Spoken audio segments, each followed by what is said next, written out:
ওই সময় মনে করেন একবার তাকে আমি ধরেছিলাম হাতটা। হ্যাঁ, হ্যাঁ। তো ওইটা ধরার যে আমার একটা অনুভূতি, কি যে আনন্দ, আমি এই আনন্দ প্রকাশ করতে পারিনি। কেন জানো? লজ্জায়। কারণ আমি একটা ছেলের হাত ধরেছি। হুম, হুম। আচ্ছা, এখন অনেকে বলতে পারে নাটক করছে। সে তো অনেক নাচ করতো, অনেক ছেলের হাত ধরতো। হ্যাঁ, ওটার বিষয়টা আলাদা। আর সে যেহেতু আমার ভালোবাসার মানুষ, তার আমি একবার হাত ধরতে পেরেছি বা তার কাছাকাছি চোখে, চোখে দেখেছি। ওই এই যে ফিলিংসটা না, ফিলিংসটা একটু হ্যাঁ, অন্যরকম। ডেফিনিটলি। তো ওই ফিলিংসটা না আমি না আমার মাকে শেয়ার করতে পারিনি। কারণ আসলে এই যে একটা চক্ষু লজ্জা থাকে না, মা তো। যে মা জানলো কবে? মা তো শুরু থেকেই বুঝতে পারতো, কারণ আমি মাকে সব বলে দিতাম।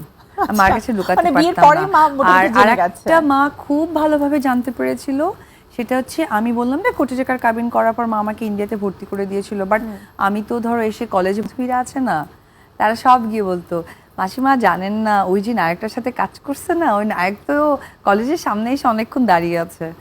মা বলে কি? আমাকে তো তাই। আমি বলছি, না মা, ও মিথ্যে কথা বলে। বলে কি এই মিথ্যে কথা বলিস কেন? তখন এরকম একটা চাকায় ঘুরতে না, তো মা তো নোটিস করা আছে। আমি বলছি, তোরা বলবি বলবি, এত ডিটেলে বলার কি আছে, একটু একটু করে বলছি।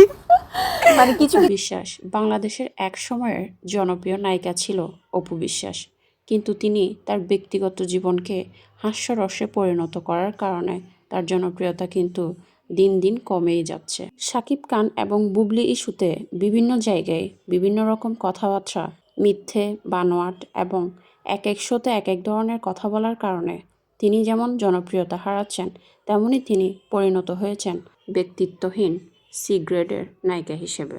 একজন প্রথম সারির নায়িকা হিসেবে তার এমন আচরণ কিংবা এক এক শোতে এক এক ধরনের কথাবার্তা, এই ধরনের কর্মকাণ্ড আদৌ কি তার শোভা পায়?